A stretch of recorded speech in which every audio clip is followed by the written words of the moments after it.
Bismillahirrahmanirrahim. Alhamdulillahi Rabbil Alamin. Ar-Rahmanir-Rahim. Maliki Yawmiddin. Iyyaka na'budu wa iyyaka nasta'in. Ihdinas siratal mustaqim. صراط الذين أنعمت عليهم غير المغضوب عليهم ولا الضالين والصلاة والسلام على رسول الله وعلى آله وصحبه ومن تبعه ونصره ووالاه.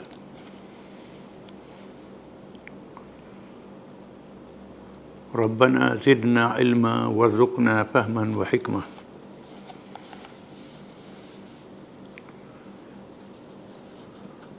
Kita sambung perbincangan tentang ajaran-ajaran salah ataupun ajaran-ajaran yang sesat. Hari ini perbincangan tentang Bahaiyah ataupun Bahai, satu agama baru yang nyata sesatnya. Ajaran ini lahir di Iran di akhir abad ke-19 Masihi. Apabila Al-Bab, pemimpin ajaran Al-Babiyah yang kita baca minggu lepas, dijatuhkan hukuman bunuh oleh kerajaan Iran. Dia telah meninggalkan dua orang pengikut yang terkenal di kalangan penganut ajarannya, yaitu Mirza Yahya Nur yang bergelar Subuh Azal dan Mirza Hussein Ali yang bergelar Baha'u'llah. Apabila Mirza Hussein Ali yang bergelar Baha' menggantikan Mirza Yahya, dia telah membawa suatu ajaran baru. Setelah dia ditahan kerana terlibat menentang Shah Nasiruddin Shah Iran masa itu, di dalam tahanan dia mendakwa Tuhan menurunkan wahyu kepadanya. Dia membawa ajaran yang bertujuan untuk menyatukan semua agama. Sedangkan agama yang benar satu saja, Islam. Inna din 'indallahi al-Islam. Din di sisi Allah ialah Islam. Wa man yabtaghi ghayra al-Islam dinan falan yuqbal min wa huwa fil akhirati minal khasirin. Sesiapa yang menuntut, yang berpegang dengan lain daripada Islam, nasihat dia ditolak, dan di akhirat nanti termasuk di kalangan orang-orang yang rugi. Maka ajaran mengatakan semua agama betul, itu sesat. Dan dia berkata bahawa dia mendedahkan perkara yang disembunyikan oleh Nabi Isa AS. Di samping itu mengaku beriktikad kepada esanya Tuhan. Dia mengaku Tuhan itu satu saja, tetapi memasukkan di dalam iktikadnya kepercayaan unsur batiniyah, unsur kebatinan, dan meminda hukum-hukum dengan memberi hak kepada akal, boleh menentukan halal dan haram, bukannya hukum syarak. Dalam perkara ibadat, mereka membezakan beberapa perkara. Jadi halal haram ni ikut hukum akal, macam Mu'tazilah. Mu'tazilah ya mereka yang berpegang dengan falsafah, menggunakan akal semata-mata. Jadi bab agama pun nak pakai akal. Mu'tazilah termasuk dalam ajaran yang menyeleweng. Di antara ajarannya ialah sembahyang diwajibkan kepada yang baligh secara seorang diri. Tidak ada sembahyang jamaah, melainkan sembahyang jenazah. Kiblat sembahyang ialah di mana letaknya kubur Bahak, iaitu di Aqsa, Palestin, Israel sekarang. Jelas dia mendapat perlindungan Israel. Jumlah sembahyang ialah 9 rakaat. Dalam 3 peringkat ialah 1. Sembahyang besar.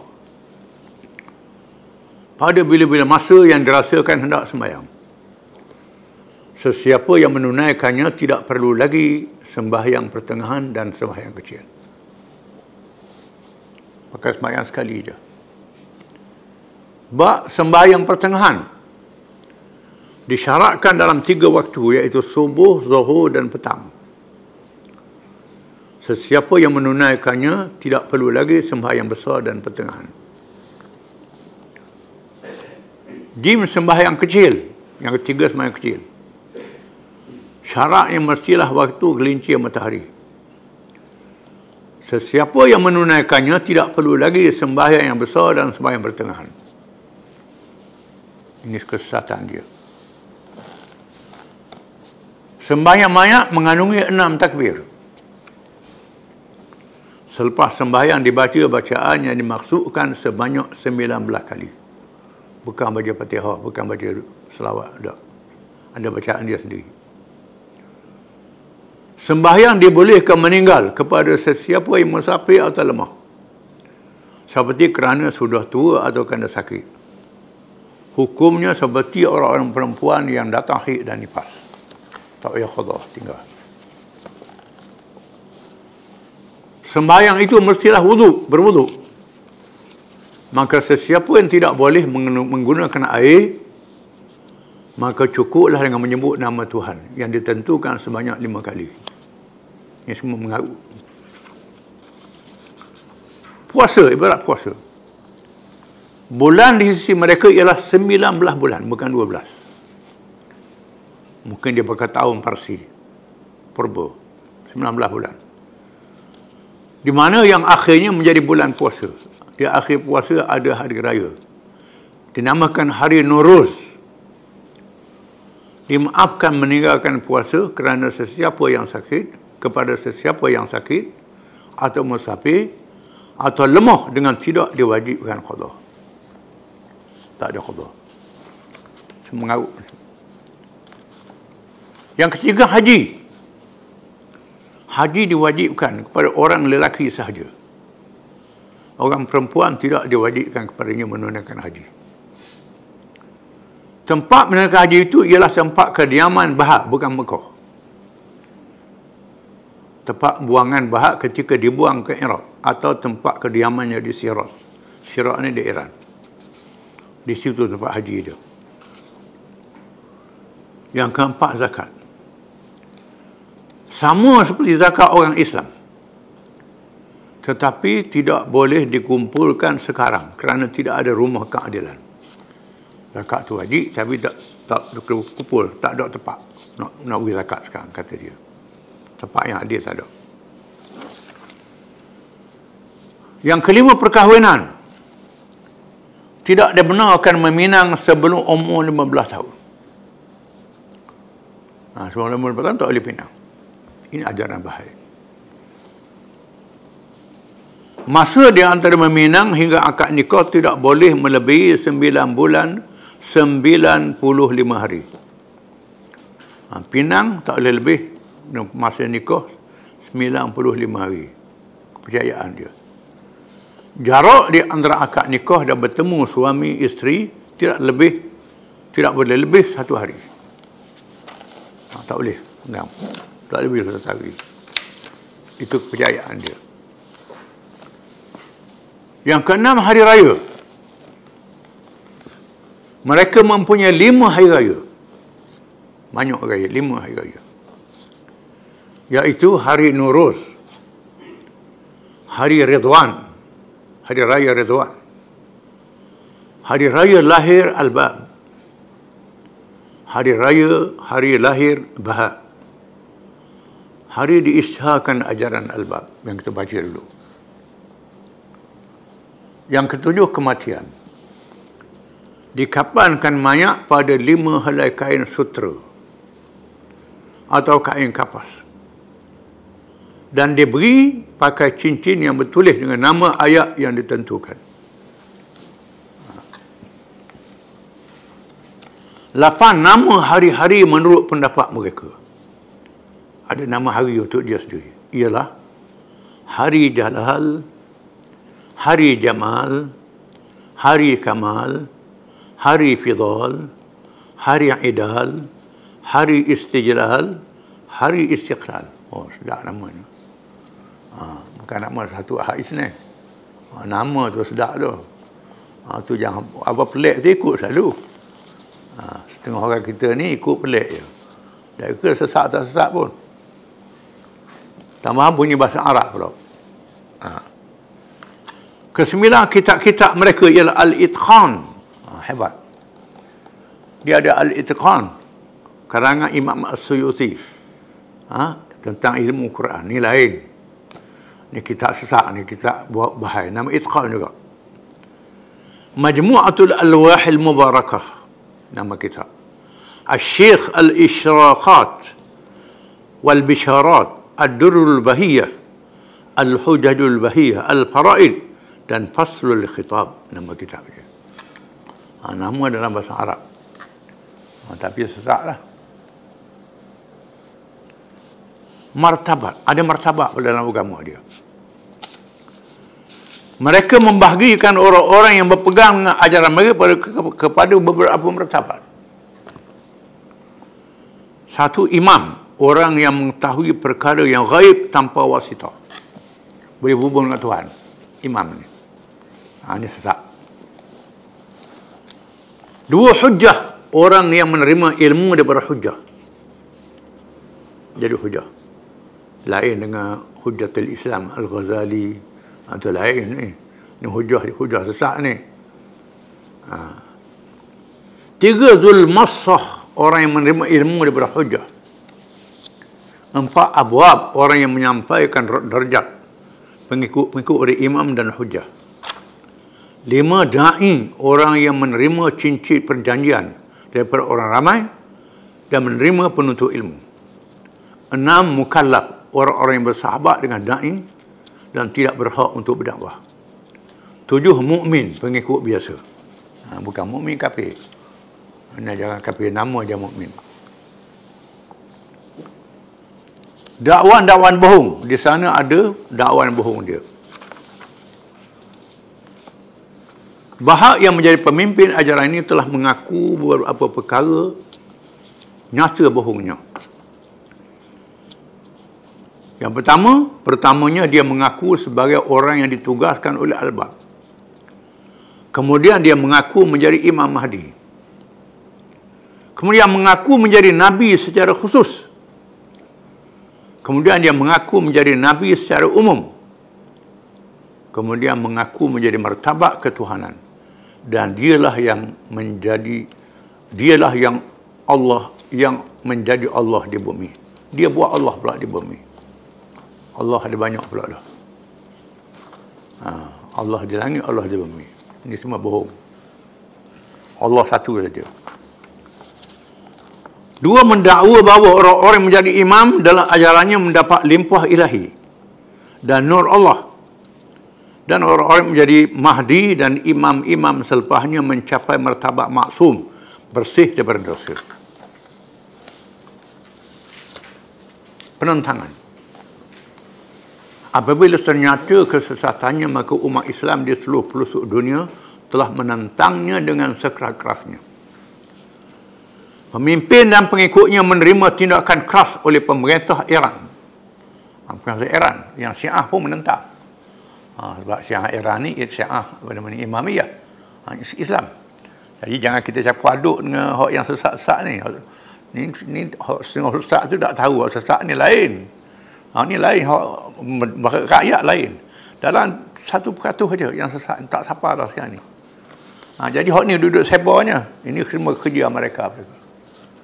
Kerja mereka dan tutupan mereka. Dan banyak ustaz-ustaz kita yang tak baca. Duduk dengar dakwah mengarut ni.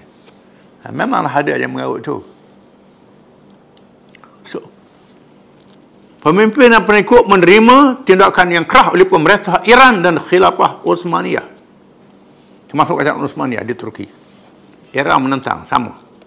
Dan dibuang daerah di atas desakan dan kesusahan masyarakat Islam, sehingga memaksa ketuanya berpindah ke Eropah dan Amerika. Eropah melindungi dia, Amerika melindungi dia. Dan akhirnya berusaha balik ke Haifa, Palestin untuk dijadikan markas dengan memindahkan Baitul Bab, Maya Al-Bab untuk dikebumikan di situ dan menyebar ajarannya ke merata tempat. Israel melindungi dia di Haifa. Sekarang ada pusat di Haifa, Israel. Ini kerja Israel apa ni? Israel dengan Amerika dan sekutu-sekutu dia. Tujuan lawan orang Islam dari segi pemikiran. Walaupun ajaran sesat ini mendapat tentangan hebat daripada umat Islam, tetapi mereka mendapat perlindungan penjajah Inggeris. Setelah jatuhnya kerajaan Uthmaniyah selepas Perang Dunia yang Pertama, di mana General Allenby, Allenby adalah General British yang mengetuai tentera berikat menentang Uthmaniyah. General Allenby. British, Perancis dan Barat menjatuhkan Uthmaniyah. Di mana General Allenby ni ada cerita dia bila dia masuk ke Palestin dan masuk ke Syria, dia ziarah kubur Salahuddin Al-Ayyubi dan kata, "Wahai Salahuddin, aku mari dah." Dia mati dah. Sebab Salahuddin Al-Ayyubi mengalahkan salib kan. Aku mari dah. Mari dah. Bangga dia. Di mana General Allenby yang menjadi pemerintah Inggeris di Palestin telah mengadakan lawatan hormat kepada ketua agama Bahai yang berada di Haifa di Palestin masa itu, dengan arahan kerajaan Inggeris, kerajaan British, dan mengundian kepada pingat Raja Inggeris, Sir pingat atau apa pingat Lord apalah, Inggeris beri pingat pada dia. Ni terang dan nyata bahawa penyebaran ajaran Bahai mendapat sokongan musuh-musuh Islam dari kalangan Kristian dan Yahudi dengan tujuan mengganggu umat Islam dari dalam dengan cara menimbulkan masalah-masalah akidah, perkara-perkara syariat yang menjejaskan akidah. Di antara buktinya ialah penyebaran teori menolak hadis yang dilakukan oleh Rashad Khalifah yang diketahui akhirnya sebagai pengikut agama Bahai. Pengikut dia Kasih Ahmad sini. Akan timbul lagi perkara-perkara lain yang sengaja dia ada-adakan supaya orang Islam yang jahil dan tidak berminat untuk mengaji agama mudah terpengaruh dengannya. Ajaran babi Bahai juga berpecah pada beberapa mazhab selepas binasanya ketua besar mereka. Menurut kajian mereka mempunyai 5 mazhab. 5 mazhab dia. Iaitu Azaliyah, pengikut Subuh Azal, Mirza Yahya Nur. 2 Bahaiyah, pengikut Bahaullah, Mirza Husin Ali. 3 Khalis, pengikut Al-Bab. 4 Babi Bahai Abbasi, pengikut Abdul Bahab, Abbas Afandi. 5 Nafidun, pengikut Mirza Muhammad Ali. Pengikut dia. Dia tersebar sepelosok dunia. Dan puak-puak ni kaya. Kaya kerana British Amerika memberi kebebasan kepada dia untuk ekonomi, untuk menjaga kekayaan, kumpul kekayaan, tujuannya untuk lawan Islam. Nampak zahirnya macam Islam, tetapi mereka adalah bukan Islam, yang berpura-pura Islam, membawa ajaran sesat, dilindungi oleh kuasa-kuasa barat. Wallahu a'lam.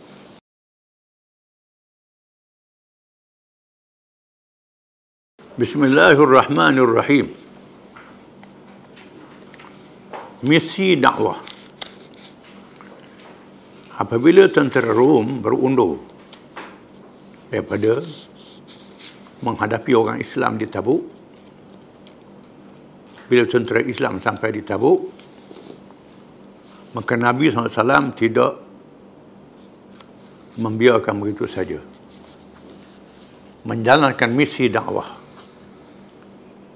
Mesej yang lebih besar bukannya berperang. Peperangan dilakukan apabila dakwah diganggu dengan kekerasan. Ini tujuan perang dalam Islam. Tujuan perang ialah bila dakwah diganggu, untuk mengamankan dakwah. Kalau dakwah tak diganggu, tak boleh berperang. Contohnya ada negara dalam dunia yang membebaskan dakwah. Kita tak boleh berperang. Berperang ni kalau dia kacau pendakwah. Dia bunuh pendakwah. Kena perang lah. Kalau negeri itu bersikap damai, tak boleh perang. Ini dasar yang ditunjuk Nabi SAW dalam Perang Tabuk. Dalam kalangan kabilah-kabilah Arab yang selama ini berselindung di bawah naungan kerajaan Rom Timur Bizantin, mereka menyedari bahawa kekuatan Rom Timur sudah menurun. Muncul kuasa baru yang bernama Islam. Mereka perlu membuat pertimbangan yang lain dari masa lalu. Kekuatan Islam yang sedang mara dengan menewaskan semua musuhnya. Sekarang Islam sudah berjaya mengalahkan Parsi, mengalahkan Rom. Walaupun belum dikalahkan, tetapi sudah menjadi satu pencabar pada dua kuasa besar dunia. Bila Rom sudah bergundur, menandakan Islam sudah ada kekuatan. Maka Nabi SAW mengambil peluang berdakwah. Suasana ini telah melahirkan sikap baru di kalangan kabilah Arab yang bersempadan dengannya, iaitu sikap takutkan Rom mula berubah. Yuhannah bin Rub'ah, pemimpin Ilah. Ilah ini ialah pelabuhan di Israel sekarang ni. Bawah takluk Israel. Sepadan Jordan. Pemimpin Ilah membuat keputusan menghadap Rasulullah SAW untuk menyerah tanpa menganut Islam dengan membayar jizyah, membayar cukai. Jizyah ni cukai perlindungan. Bukan cukai kepala, cukai perlindungan. Jadi setengah kitab termah cukai kepala tu tak kena. Jadi cukai perlindungan. Bunyi kepala tu takut. Perlindungan keamanan. Jadi Raja Ilah, Yuhannah bin Rub'ah, menghadap Nabi dan menyerah diri. Tak mau masuk Islam, tapi berada di bawah kerajaan Islam. Sanggup bayar cukai. Kalau orang Islam kena bayar zakat, orang bukan Islam kena bayar cukai. Zakat ialah, zakat fitrah ialah zakat diri. Adapun jizyah ialah cukai keselamatan diri. Kalau orang Islam ada zakat fitrah, orang bukan Islam jizyah. Kemudian kalau orang Islam ada zakat perniagaan, orang bukan Islam ada usyur. Kalau orang Islam ada zakat pertanian, orang bukan Islam kharaj. Beza. Beza antara cukai dengan zakat ni. Zakat ni wajib sepanjang masa. Sama ada kerajaan Islam ada ataupun tak ada, zakat tetap wajib. Dan tak boleh dihapuskan. Adapun cukai pada orang bukan Islam, tak ada kerajaan, tak ada cukai. Dan kerajaan boleh hapus cukai. Keadaan tertentu. Kalau begini orang bukan Islam, yang pada orang Islam pula. Itu menyebabkan orang kafir masuk Islam. Melihat bagaimana layanan Islam terhadap mereka. Bukan nak ambil PT saja, tidak. Ada tujuan mengajak pada keamanan. Maka dia menceraikan perjanjian bertulis. Bunyi perjanjian, Bismillahirrahmanirrahim. Hada amnatum minallahi wa Muhammadin Nabi Rasul lillah. Li Yuhannah bin Rub'ah wa ahli Ailah. Sufunahum wa sayaratahum fil barri wal bahri. Lahum zimmatullahi wa Muhammadin Nabi. Wa man kana ma'ahum min ahli Syam wa ahli Yaman wa ahli al-Bahr. Faman ahdatha minhum hadathan fa innahu la yahulu ما له دون نفسه لا يحول ماله دون نفسه وإنه لطيبة لمن أخذه من الناس لطيبة لمن أخذه من الناس وإنه لا يحل أن يمنعوا ما أن يريدونه ولا طريقا yuridunahu min barrin aw bahrin. Makna dia, dengan nama Allah yang Maha Pemurah lagi Maha Penyayang. Ini adalah satu jaminan keamanan daripada Allah dan Muhammad Nabi lagi Rasulullah kepada Yuhannah bin Rub'ah dan penduduk Ilah kapal-kapal mereka, perjalanan di laut dan perjalanan di darat dan di laut, Bagi mereka jaminan Allah dan Muhammad Nabi tanpa diganggu, dan untuk sesiapa sahaja bersama mereka dari Yaman, Syam dan penduduk kawasan laut. Dan sesiapa dalam kalangan mereka yang melanggar perjanjian, maka tiada halangan lagi untuk bertindak ke atas harta mereka, bukannya diri mereka. Sesungguhnya dianggap kebaikan kepada orang-orang yang bertindak terhadap hartanya setelah mengkhianati perjanjian ini, dan sesungguhnya tidak dihalalkan sesiapa yang mengganggu mengambil air di tempat laluan mereka, dan tidak dibenarkan menghalang jalan darat dan laut yang dilalui oleh mereka. Ini surat perjanjian. Surat perjanjian ini diambil secara riwayat sahabat Nabi yang menghafal ataupun catatan pada berulang yang dijumpai. Memanglah sejarah ni ada. Biasanya di Turki, biasanya Singapura simpan perjanjian ni. Sebab tu boleh dibukukan balik. Ini hebatnya kerajaan Islam. Ada perjanjian yang bertulis dengan orang bukan Islam. Perjanjian ini bersifat umum dan menjangkau wilayah yang luas perbatasannya. Wilayah penganut agama Nasrani dari Syam sehingga Yaman. Luas. Dari Syam, iaitulah di Jordan, sehingga Yaman, Laut Merah. Yang melibatkan penduduk yang sangat besar jumlahnya. Ia menjadi paradigma kepada negara Islam dan dakwah Islamiah yang bersifat sejagat. Ini satu perkembangan baru dalam sejarah perkembangan Islam. Berlaku sebelum wafatnya Nabi SAW. Ini semua contoh memerintah negara yang ditunjukkan Nabi SAW. Surat perjanjian juga ditulis kepada penduduk Azrah dan Jarba. Ini semua kawasan Jordan. Kandungannya ialah Bismillahirrahmanirrahim. Hadha kitabun min Muhammadin Nabi li ahli Adrah wa Jarba. Innahum aminuna bi amanillahi wa amani Muhammad. Wa inna alaihim mi'ata dinarin fi kulli rajabin wa fiyatan tayyibah. Wallahu kafilun bin nusri wal ihsani lil muslimin. Maknanya, dengan nama Allah yang maha pemurah lagi maha penyayang. Inilah surat daripada Muhammad Nabi bagi penduduk Azrah dan Jarba. Sesungguhnya mereka diberi keamanan daripada Allah dan Muhammad, dan mereka diwajibkan membayar 100 dinar setiap bulan Rejab, yakni setahun. 100 dinar setahun. Dinar ni duit emas. Dulu nilainya mahal lah. Mahal dulunya.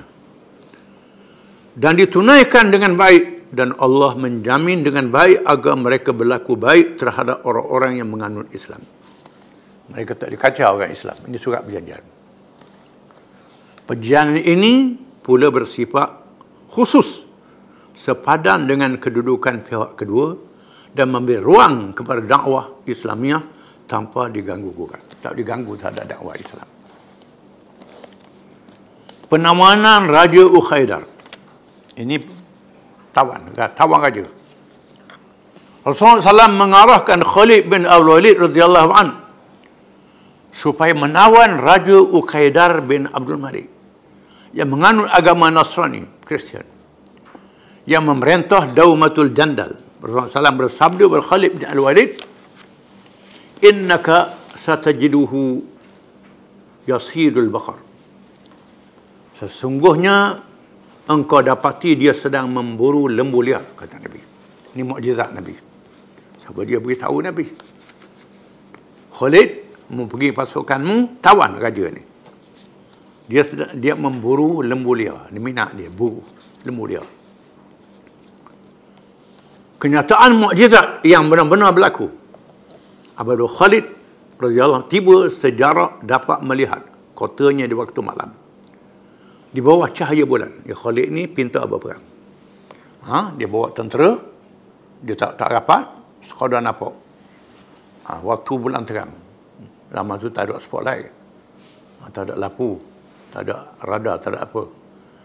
Duduk sekadar nampak waktu bulan terang. Kalau musuh keluar nampak. Waktu malam, sapa malam. Sejarak dapat melihat kota di waktu malam di bawah cahaya bulan. tiba-tiba melihat Raja Uqaidah bersia-sia di atas mahliganya bersama pemaisurinya. Nampak?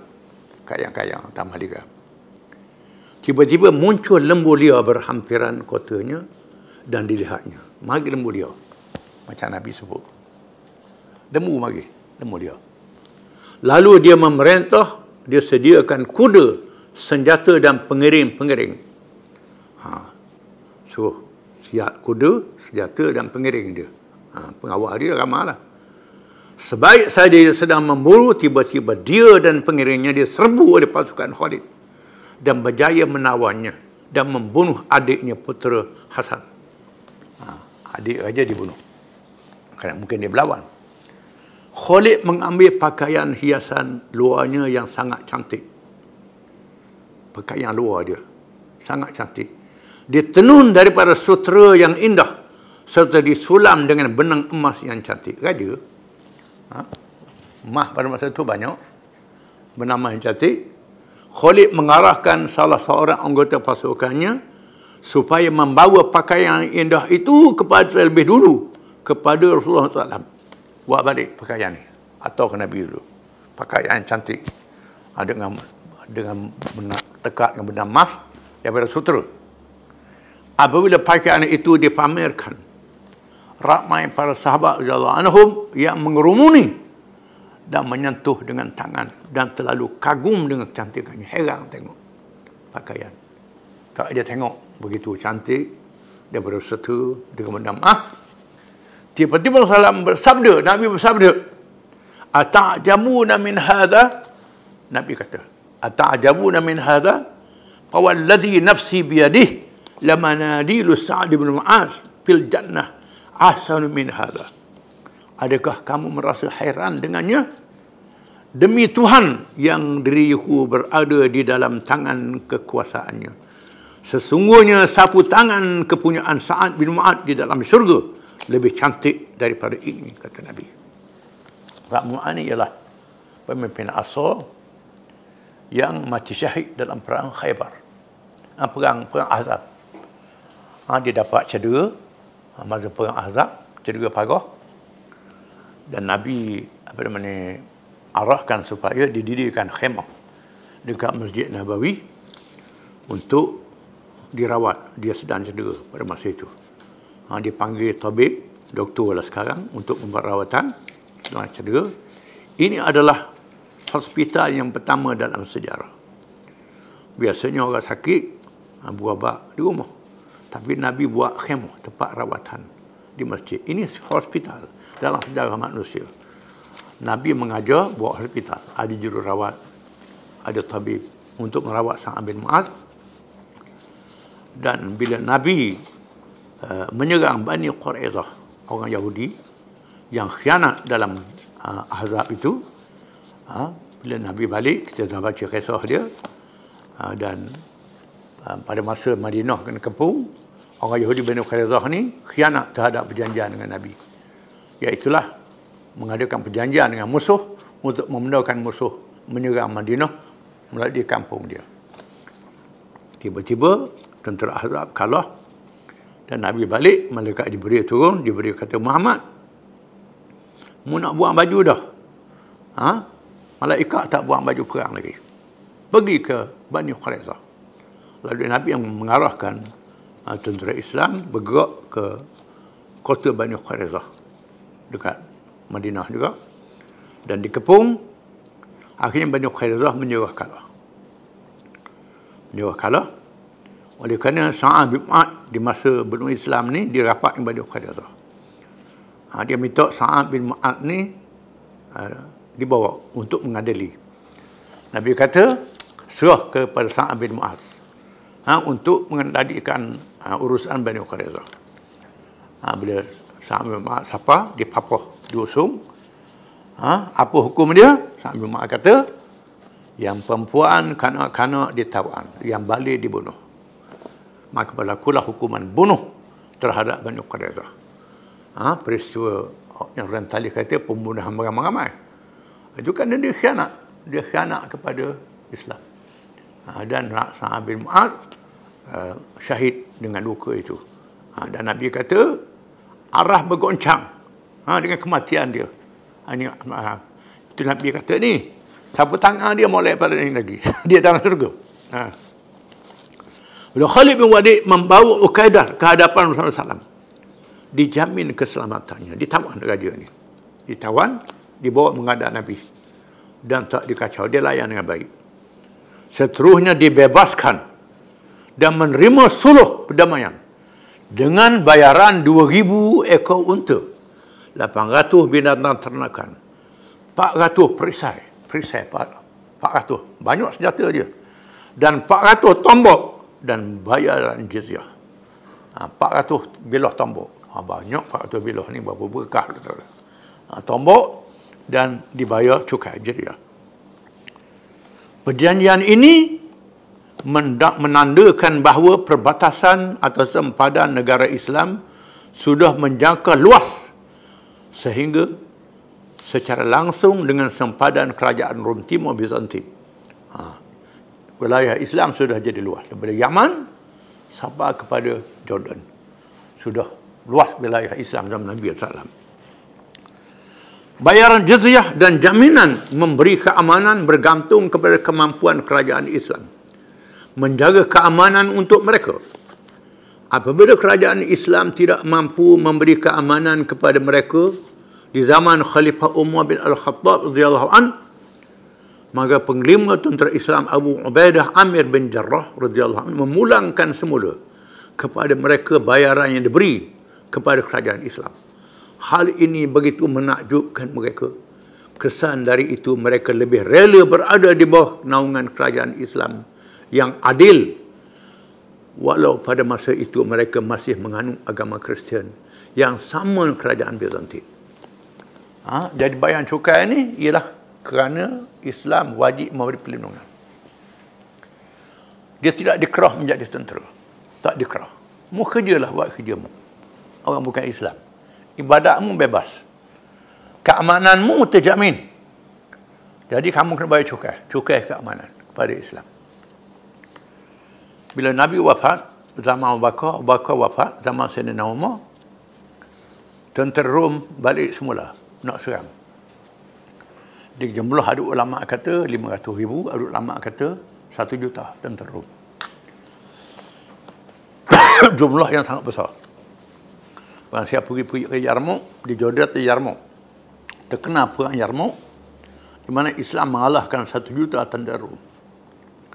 30,000 tentera Islam mengalahkan 1 juta tentera. Ini hebat. Jadi sebelum mengalahkan Rom ni, tentera Rom terlalu besar. Maka Abu Ubaidah mendapat, kita ambil cukai daripada orang Arab yang Kristian ni. Cukai ni kerana memberi keamanan. Kita tak mampu nak beri keamanan. Lalu Abu Ubaidah mengarahkan pulang balik cukai. Bila cukai dipulang balik, dia terkejut. Mana ada kerajaan dalam dunia pulang balik cukai? Biasanya nak naik adalah cukai ni kau naik. Ni tak pulang balik. Menyebabkan dia rasa heran. Ini kerajaan Islam. Lalu orang Arab yang Kristian ni, walaupun dia satu agama dengan Rom Bizantin, dia lebih rela berada di bawah kerajaan Islam, walaupun dia Kristian. Kerana Islam ni adil. Ini sejarah dia. Peperangan Tabuk dan kesannya walaupun tidak berlaku pertempuran telah memberi kemenangan moral yang tinggi kepada negara Islam. Sehingga mengubah pendirian kabilah-kabilah Arab yang telah lama bernaung di bawah penjajahan Rom Timur Bizantin, menyebabkan orang Arab yang bernaung di bawah Bizantin, di masa itu ada 3 kuasa besar dunia. Di timur Parsi ini paling besar lah. China, India tu kecil lagi. Besar juga, tapi tak sebesar Parsi. Di timur, Rom Timur dan Rom Barat. Rom Timur pusat dia di Dimash, Bizantin. Kemudian Rom Barat pusat dia di Vatikan, di Rom, Itali sekarang. Itu. Jadi bila jatuh zaman Sayyidina Umar, dia berpindah ke Konstantinopel. Konstantinopel ni Nabi bersabda, Islam akan menawan Konstantinopel. Jadi orang Turki menawan Konstantinopel sebagaimana Nabi janji. Ada dalam hadis, Islam akan menawan Konstantinopel dan Rom. Rom akan ditawan oleh Islam. Ini Nabi sebut dalam hadis. Menandakan Itali akan jatuh pada Islam. Wallahu alam, bila kita tak tahu. Jadi masa depan untuk Islam itu masih ada. Ini ada dalam hadis. Ada dalam hadis. Bila Nabi sebut, berlakulah. Bila Nabi kata orang Islam akan menakluk Konstantinopel. Walaupun 1000 tahun, Konstantinopel ditakluk oleh tentera Turki. Nabi kata akan menakluk Rom. Rom Itali akan ditakluk oleh Islam. Akan tiba masanya. Kita tak tahu, dan ilmu Allah. Bila Nabi sebut, akan berlaku. Terdapat 3 kesimpulan penting yang dihasilkan oleh peristiwa Tabuk yang tidak mencetuskan peperangan. Yang pertama, mendapat maklumat terperinci tentang kabilah-kabilah Arab di sekitar perbatasan Bizantin yang berkuasa di bumi Syam, di mana tercetus di dalam hati-hati mereka kehebatan Islam agar mereka tidak merasa kerdil di hadapan kuasa besar dunia itu apabila melihat ketidaksediaan berdepan dengan tentera Islam. Oleh itu, tentera Bizantin tidak mendapat bantuan sepenuhnya daripada kabilah-kabilah Arab ketika berdepan dengan tentera Islam di Yarmouk di zaman Khalifah Abu Bakar dan Umar radhiyallahu anhuma. Jadi zaman Nabi, bila orang-orang Islam berjaya menguasai Tabuk, kabilah-kabilah Arab tidak bernaung di bawah Rom lagi, menyebabkan mereka putus hubungan kabilah Arab. Walaupun Arab ini bukan Islam, tapi tak bertolongan pada Rom. Ini kekuatan pada orang Islam yang berakhir dengan kejatuhan Rom Timur zaman Sayyidina Umar bin Khattab, Abu Bakar dan Umar Khattab radhiyallahu anhu. Khususnya selepas mereka kalah di Yarmouk. Yang kedua, suara Islam mula kedengaran dalam kalangan kabilah-kabilah Arab yang menganut agama Kristian di sekitarnya, dan mereka menyadari masa depan yang bercahaya Islam tanpa siapa dapat memadamkannya. Maka sebahagian daripada mereka menganut Islam dan tidak mahu menganutnya lagi, dan yang tidak mahu menganutnya lagi tidak mahu berpihak pada Bizantin Rom Timur, menyebabkan sebahagian besar orang Arab masuk Islam. Yang tak menganut Islam pun tak bernaung dengan Rom, bernaung dengan Islam juga, walaupun mereka Kristian. Ini yang kedua. Yang ketiga, berlakunya pertemuan Islam dan Kristian secara langsung. Maka terserlah kebenaran Islam secara dekat melalui pelaksanaan Islam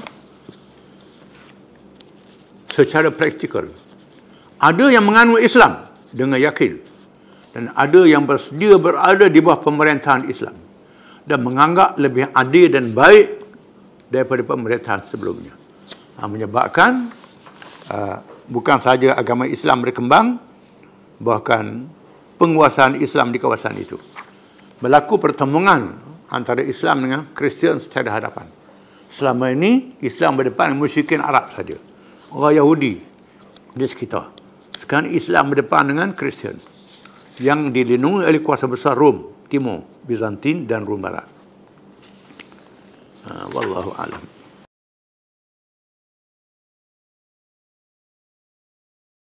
A'udzu billahi minasyaitonir rajim. Innal ladzina yakfuruna bi ayatillahi wa yaqtuluna an-nabiyyina bighairi haqq wa yaqtuluna alladhina ya'muruna bil qisti minan nas fabashshirhum bi'adzabin alim. Ulaika alladhina habitat a'maluhum fid dunya wal akhirah wa ma lahum min nasirin.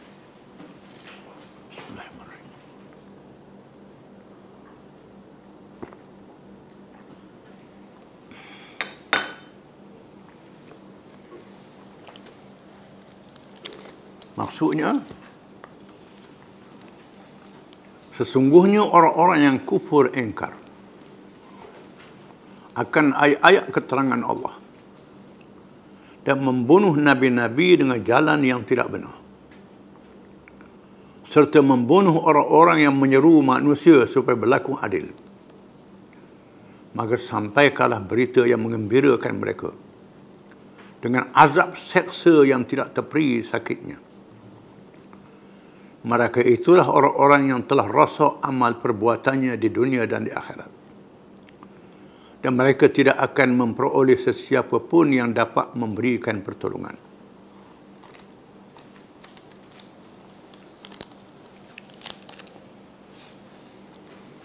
Ayat ini mendedahkan golongan disebut al-maghdubi alaihim, mereka yang diberkahi oleh Allah,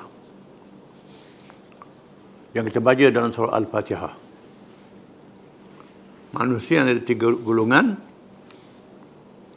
Alladzina an'amta alaihim, orang-orang yang Tuhan beri nikmat ke atas mereka, iaitulah nabi-nabi, siddiqin, syuhada, dan orang yang soleh. Al-maghdub alaihim, mereka yang diberkahi, adh-dhalin, yang sesat. Yang diberkahi ini ialah mereka yang tahu berkenaan dengan Islam, berkenaan Nabi Muhammad sallallahu alaihi wasallam, disebut dalam kitab suci mereka, diberitahu oleh ulama-ulama mereka.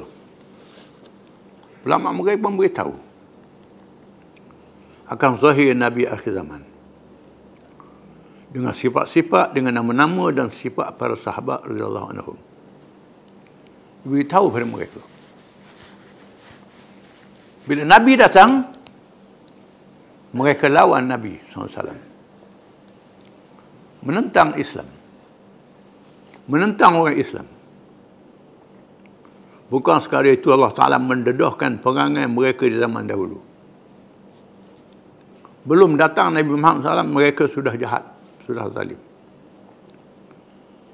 Innal ladhina yakfuruna bi ayatillah, sesungguhnya mereka yang kufur terhadap ayat Allah,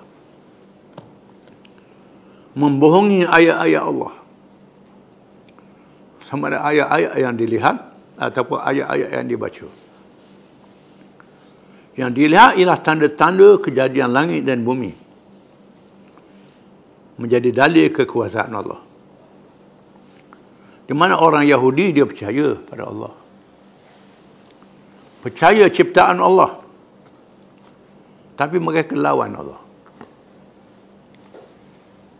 Ayat-ayat yang dilihat dengan mata kasar, mukjizat Nabi-Nabi, mukjizat Nabi Musa AS, mukjizat Nabi Isa menghidupkan orang mati, menyembuhkan penyakit yang tak pernah diobat oleh ahli-ahli perubatan. Orang buta boleh celak. Ini mukjizat Nabi Isa. Mereka lawan Nabi Isa dan nabi-nabi yang lain. Wa yaqtuluna an-nabiyyina bighairi haqq, dan mereka itu membunuh nabi-nabi dengan alasan yang tidak benar, yang tidak betul.